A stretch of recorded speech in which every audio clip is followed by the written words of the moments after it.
Hello everyone, I am back with second part of the structure of the earth. In this video we are going to learn in detail about mantle and core, which are two other layers of the earth. In part 1 I have explained about layers of the earth and outermost layer of the earth, that is crust, in detail.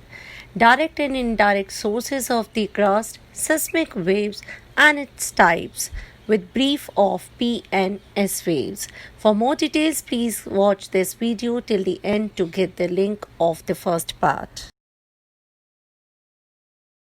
The next layer below the crust is mantle. It's divided into two parts, upper mantle and lower mantle.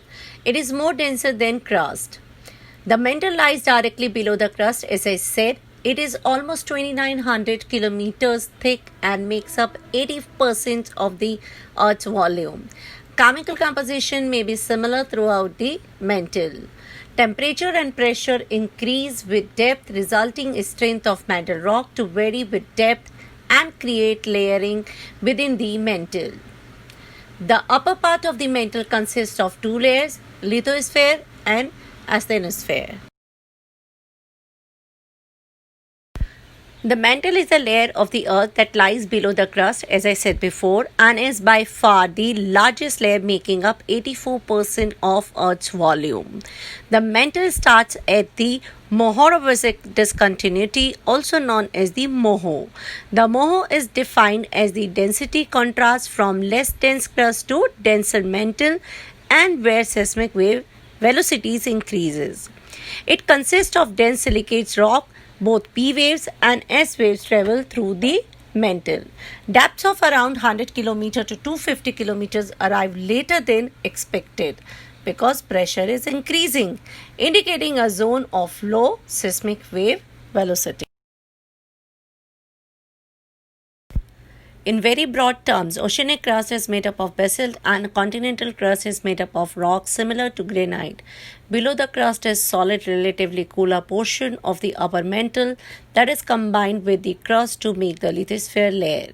The lithosphere physically distinguishes from the below-lying layers due to its cool temperatures and typically extends 70 to 100 km in depth. Below the lithosphere is the asthenosphere layer, a much hotter and malleable portion of the upper mantle. The asthenosphere begins at the bottom of the lithosphere and extends approximately 700 km into the earth.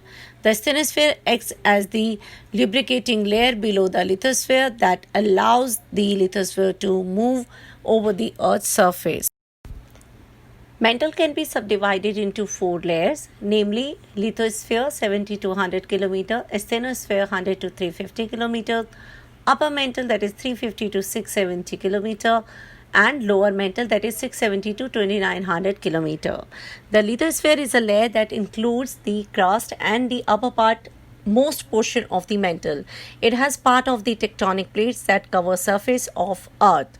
Asthenosphere is the top layer of the upper mantle, 100 to 200 km below surface. It is low seismic velocity zone where rock are at or near melting point. It also has a part of tectonic plates. The lower mantle is probably mostly silicon, magnesium, and oxygen with some iron, calcium, and aluminium.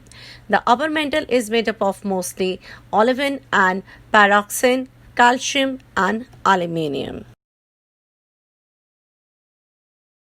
Now we'll move further to learn about the core. The core is made of two layers, the outer core, which borders the mantle, and the inner core.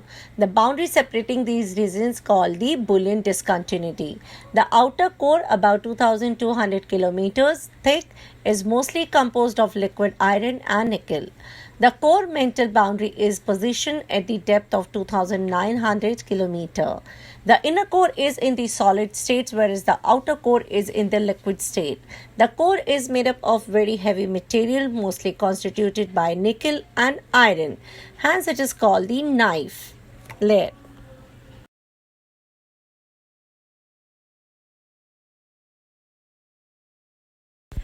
Here we'll discuss some facts about the outer core and inner core. So first we'll go with the outer core.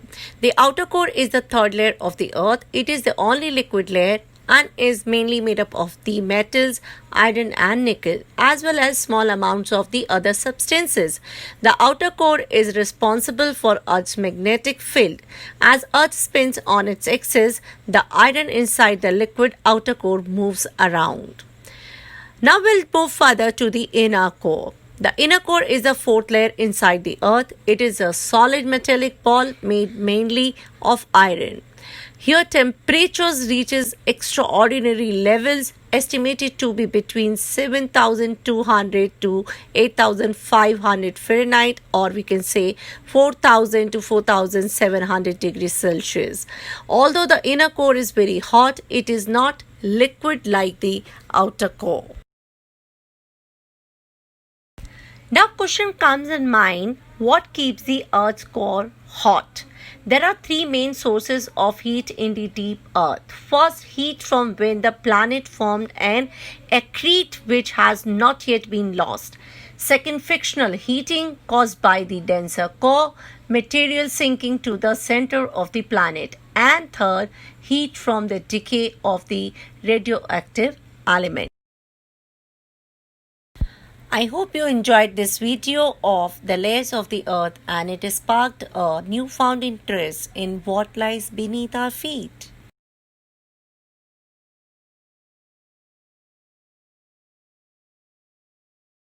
Thank you so much. We'll be back with another chapter.